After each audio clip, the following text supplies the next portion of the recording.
मुझे डर क्यों लग रहा है? क्या मैं कोई पाप कर रहा हूँ, कोई गलत काम कर रहा हूँ, कोई गलत रास्ते पे जा रहा हूँ? मुझे टारगेट भी किया जा सकता है इलेक्शन के बाद से। अच्छा रहता है कि हम सत्ताधारी पार्टियों के साथ रहते तो हमारे का एक पैसा लगा के मैं पॉलिटिक्स नहीं करने वाला हूँ। पार्टी अगर मुझे टिकट देगी, कुछ पैसा वो देगी और कुछ मैं जनता के पास जाऊँगा, उनसे मांगूंगा। अगर जनता मुझे पैसा नहीं दे सकते चुनाव लड़ने के लिए, मुझे क्या वोट देगी? मैं जनता दे पैसा। मुद्दाएँ बहुत सारे हैं, लेकिन मुख्य मुद्दा यही है कि रोजगार, गरीबी हटाने पे काम नहीं करना, हम आम आदमी को अमीर बनाने पे काम करना। क्या आपने कभी किसी बिहारी मजदूर को फांसी लगाते हुए देखा है क्या? स्टेट मिनिस्टर थे, आप सदर अस्पताल को सदर अस्पताल का दर्जा नहीं दिला सके। हमें नहीं लगता है कि इससे बड़ा निकम्मापन कुछ हो सकता है। बात यह है कि अगर हमारे जैसा आदमी जिसको सिवान ने इतना कुछ दिया है, अगर हम आवाज़ नहीं उठा सकते हैं तो हम कैसे एक्सपेक्टेशन करते हैं और कैसे हम किसी को गाली दे सकते हैं कि वो आदमी नहीं करता है?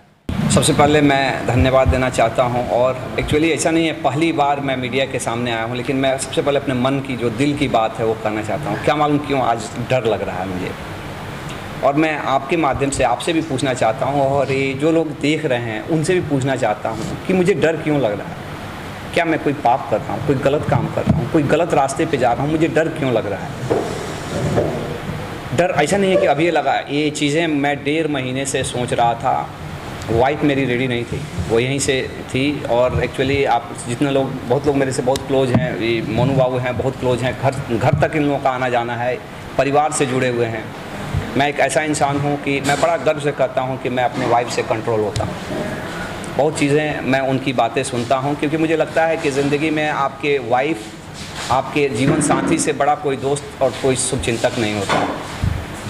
कन्विंस करने में बड़ा दिक्कत हुआ, क्योंकि उन्होंने देखा है वो दौर कैसे लोग गाजर मूली की जैसा यहाँ कटाते थे।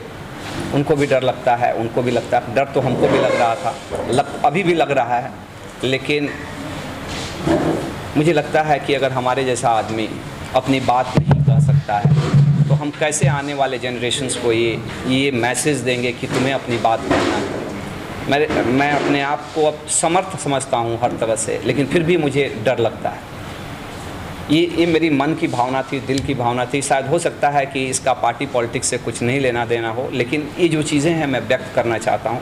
और 2-3 चीज़ें और कि हम क्यों आए हैं और कुछ हमारे सिद्धांत हैं पॉलिटिक्स में। पहली बार मैं पॉलिटिक्स के मंच से बात कर रहा हूँ। इस सिद्धांत को आप इसको रिकॉर्ड करके रखिएगा, शायद मरने के वक्त, शायद ज़िंदगी में कभी भी आपको काम आएगा भी। पहला एक सिद्धांत कि मैं अपने घर के पैसा से इलेक्शन नहीं लड़ूंगा। बहुत लोगों को लग रहा होगा कि डॉक्टर साहब के पास तो बहुत पैसा है, लगाएंगे, कुछ गर्मी हो गया है।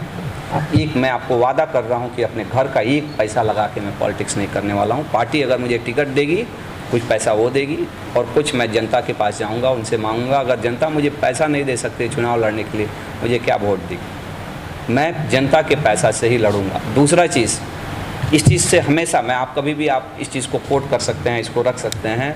दूसरा चीज़ कि मैं दारू दे के, पैसा बांट के कभी भी वोट लूँगा नहीं, भले जीतूँ चाहे नहीं जीतूँ। क्योंकि यहाँ पॉलिटिक्स में आना ये हमारा अपने आप को सेट करने का नहीं है। हम सेट हैं, हम अपने आप को रिस्क पे लेके, अपने को दाव पे लगा के हम पॉलिटिक्स कर रहे हैं।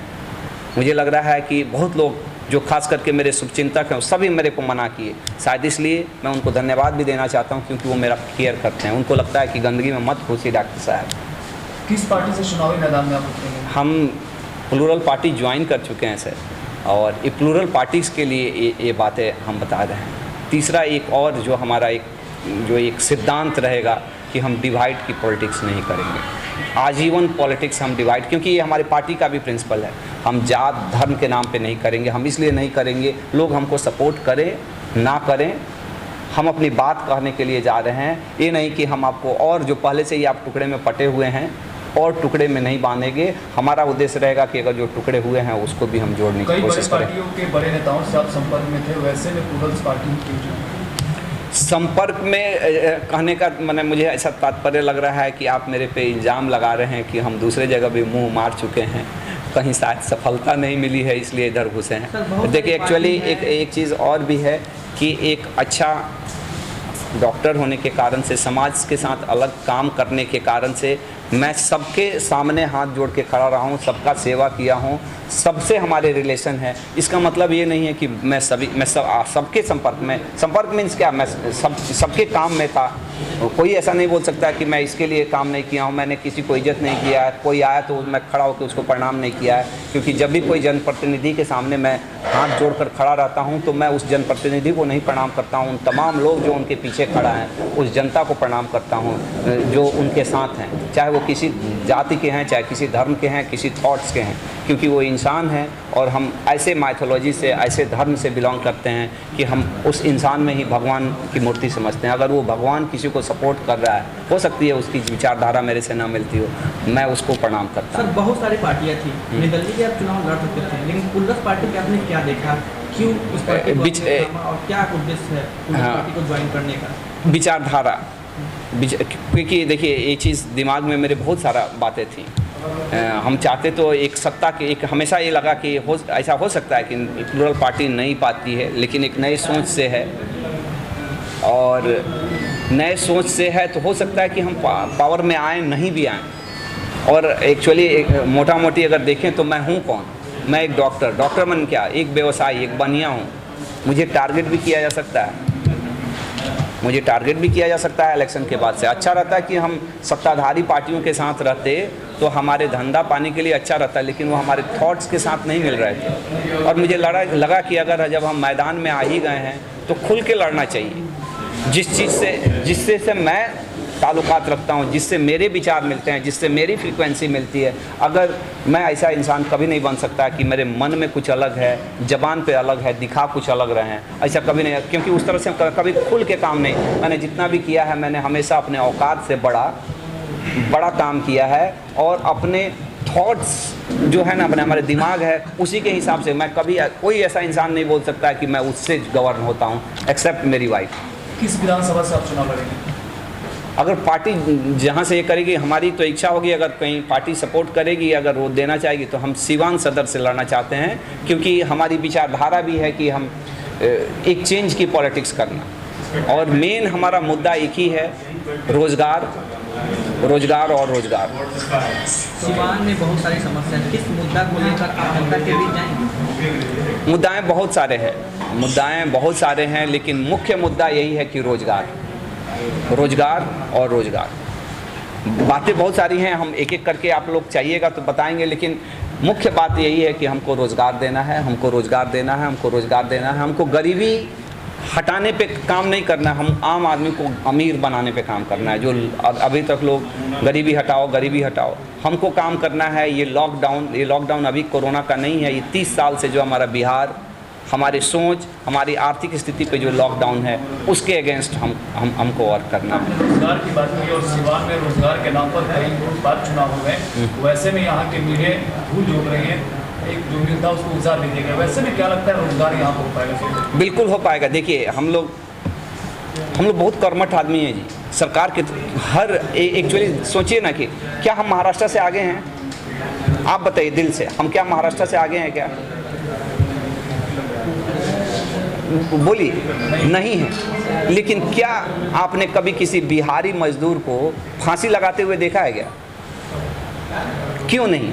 जबकि रोज महाराष्ट्र में मर रहे हैं, क्योंकि हम पुरुषार्थी हैं, मेहनती हैं, हम खुद पुरुषार्थी हैं। हमारा कोई ऐसा घर नहीं है, हम अपने दम पे हैं। हर आदमी यहाँ का अपने दम पे है। हर घर का लड़का बाहर में काम कर रहा है, कहीं से न कहीं उसका रोजी रोटी का व्यवस्था। हम अपने दम पे, इतना बाढ़ की त्रासदी आ गई, किस तरह से स्थिति है। आप अपना खुद ही, आप यहाँ पे टाउन में रहते होंगे, मैं आपसे पूछना चाहता हूँ, आप अगर निकले होंगे घर से ना तो छप्पर करिए क्या निकले होंगे। और ये 4 महीने से यहाँ सिवान की जनता इस चीज़ को मैंने भुगत रही है। आप भी भुगत रहे होंगे, हम भी भुगत रहे हैं, सब लोग भुगत रहे हैं। क्या ये इतनी बड़ी समस्या है कि जिसका समाधान नहीं हो सकता था? इसके लिए इतना रिसोर्सेज की ज़रूरत थी, इच्छा शक्ति, एक प्रॉपर ड्रेनेज सिस्टम भी। एक कहते हुए हमको लाज लगता है जी, हमको शर्म आता है। हमारे बहुत सारे दोस्त जो पढ़े लिखे, जहाँ पे हमने पढ़ाई महाराष्ट्र से किया, बोलते हैं बार, कितना बार वो बोलते हैं बिहार है, लाज लगता है। क्या बुलाएंगे, दिखाएंगे इधर छप्पर करके आ रहे हैं, अच्छा नहीं लगता है जी। मुझे शर्म आता है इस बात का, मुझे लाज लगता है ये बात को। और मुझे लगता है कि हर इंसान, क्योंकि हम लोग आदी हो गए हैं इस चीज़ों को समझने के लिए, ये छोटी मोटी समस्या है क्या, और ये क्या इतनी बड़ी समस्या है जिसमें रॉकेट साइंस चाहिए, बहुत बड़ा टेक्नोलॉजी चाहिए, बहुत बड़ा दिमाग चाहिए, इच्छा शक्ति चाहिए था। पैसा कमी है, पैसा भी है, ये छोटी छोटी चीज़ें भी हम लोगों ने नहीं किया। बहुत सारे इस तरह के बहुत सारे मुद्दे हैं, अगर कहेंगे तो एक एक मुद्दे पे भी हम लोग चर्चा करेंगे, लेकिन हमारा मुख्य मुद्दा यही है कि हम युवाओं के साथ जुड़ना चाहते हैं, हम युवाओं के साथ, और युवाओं को रोज़गार के लिए हम बात करना चाहते हैं। रोज़गार रोज़गार रोज़गार, कैसे रोज़गार होगा, बहुत सारे तरीके हैं, और छोटे छोटे रोज़गार पे हम लोग वर्क करें। अभी आज मैं, आपको शायद मालूम होगा कि नहीं, ये खादी पहना हुआ, आपको मालूम है क्या कि खादी बनता है हमारे गोपालगंज सिवान में? किसी को मालूम है? ये हम खादी था ख़त्म कर दिए हैं। कम से कम यहाँ लोकल लोगों को एम्प्लॉयमेंट मिल रहा है। हम केवल कंज्यूमर्स बने हुए हैं, हम अपने चीज़ों को ही यहीं पे कंज्यूम करें, यहीं पे मैन्युफैक्चर करें, तो क्यों नहीं रोज़गार? हर चीज़ों में हम जितना हर चीज़ें यूज कर रहे हैं, हम इस तरह की पॉलिसी लाएं कि बिहार की सामान ही बिहार में, चाहे बाहर का जो चीज़ आ रहा है उसमें हम कुछ टैक्स का सिस्टम लगाएं।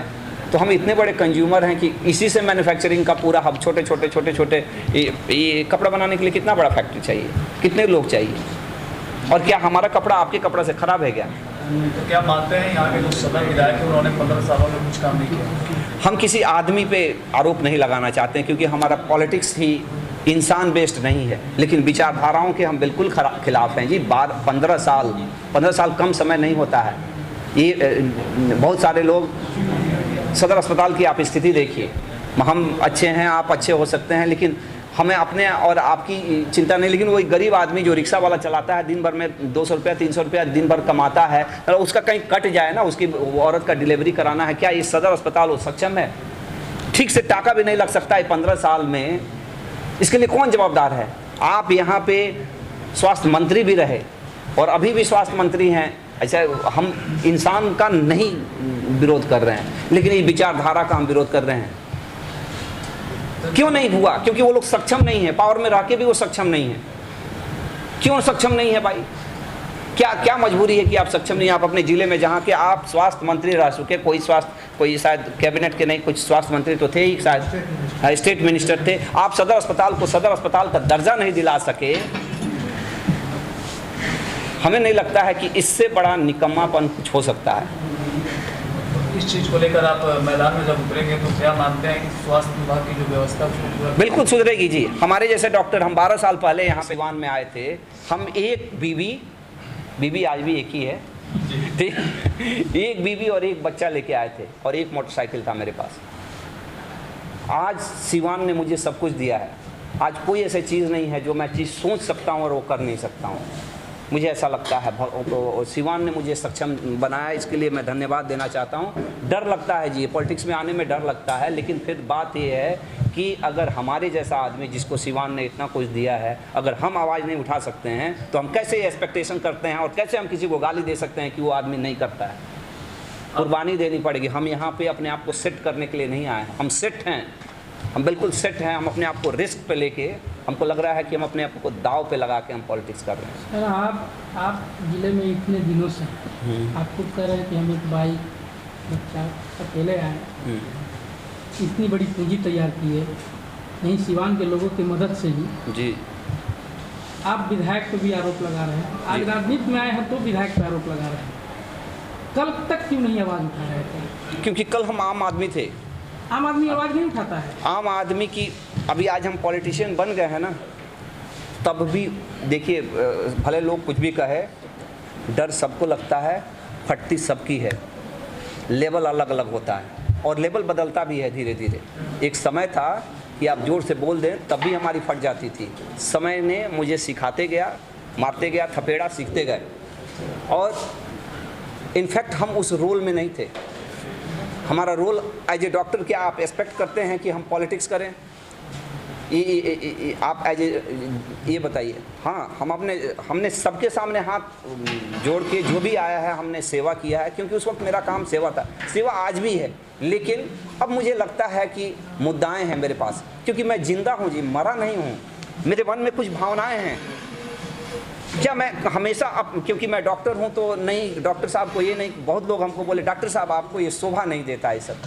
कौन सा काम कर रहा हूँ कि मुझे शोभा, आप मुझे बताइए कि कौन सा मैं ऐसा काम कर रहा हूँ जो मुझे शोभा नहीं देता मुझे करना। कि डॉक्टर होना क्या एक कमी है, एक कोड है। और मुझे लगा कि नहीं, अब डॉक्टर से ज़्यादा हमको एज ए समाज से भी, डॉक्टर तो हैं ही और आजीवन रहेंगे, हम आपको आश्वासन दे रहे हैं कि हम आजीवन डॉक्टर रहेंगे। डॉक्टर मेरा सबसे हमेशा प्रथम प्रायोरिटी रहेगी।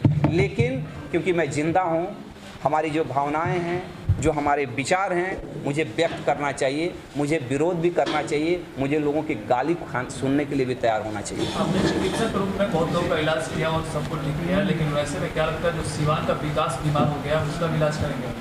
हम कोशिश करेंगे।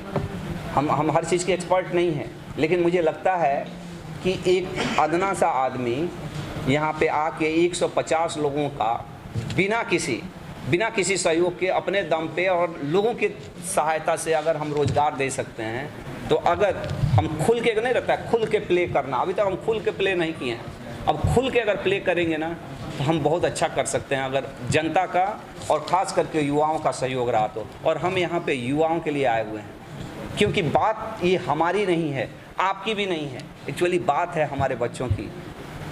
मनु जी, हम लोग बच्चा पूछेगा हमारा बच्चा कि इतना दिन से आप यहाँ पे थे बाबूजी, जब वो गाली खाएगा ना दिल्ली में, गाली खाएगा बम्बे में ना, तो वो पूछेगा हमसे, हमको हो सकता है मुंह पे ना पूछे, मन में पूछेगा बाबूजी किए क्या, हमको जवाब देना पड़ेगा। वो उस तमाम कैडर जो आज हमको, हमारे लिए सबसे बड़ा, हमारे पास कोई कैडर नहीं, हम तो अकेले आज आए हुए हैं। मैंने हमको लग रहा है कि अकेले हम कैसे, और हम ऐसा नहीं है कि जीतने के लिए आए हैं। हर लड़ाई जीतने के लिए नहीं लड़ी जाती है। हर लड़ाई, वो 3-4 दिन पहले ही, 5-6 दिन पहले वो मणिकर्णिका मूवी देख रहे थे, वो लास्ट में जब वो उसने बोला कि लड़ना है, तो ये मालूम था उसको कि लड़ेंगे तो मरेंगे, लेकिन हर लड़ाई जीतने के लिए नहीं लड़ी जाती। लड़ाई का उद्देश्य ये भी होता है कि हम अपनी बातें कहें, हम अपने पुरखों से, हम अपने आने वाले जनरेशन से आंख मिला के बात कर सकें कि हाँ भाई किया मैंने, जो भी हुआ सलाह हमारा। अभी आप बात करते समय आपके आंखें काफी जाम हो गई, वैसे में क्या लगता है चुनावी मैदान में उतरने के बाद अगर किसी का दबाव आता है तो क्या आप चुनाव मैदान से उतरेंगे या करेंगे? देखिए, अभी आप 10 दिन देखते जाइए मेरे साथ क्या क्या होगा। मेरा चड्डी के अंदर का माल सब दिखाई देगा और दिखाया जाएगा, आप भी दिखाएंगे। यही सब चीज़ों का डर भी रहता है, लेकिन तैयार है, मन तैयार है। एक सर सवाल मेरा है कि जैसे कि आपकी पार्टी के जो राष्ट्रीय अध्यक्ष वो कह रही है कि हम नेता नहीं, तो आप चूंकि नेताओं के बीच में कैसे अपने आप को सेट कर पाएंगे? देखिए, अभी तक का राजनीति क्या हुआ है? राजनीति ये हुआ है, आप एक किसी जेडीयू के आदमी को बोल दीजिए,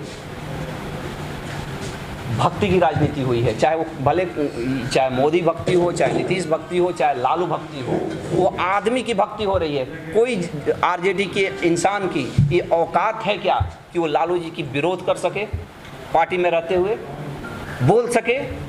क्योंकि उनकी लॉयल्टी आम आदमी से नहीं है, उनकी लॉयल्टी उनसे है, अपने आका से।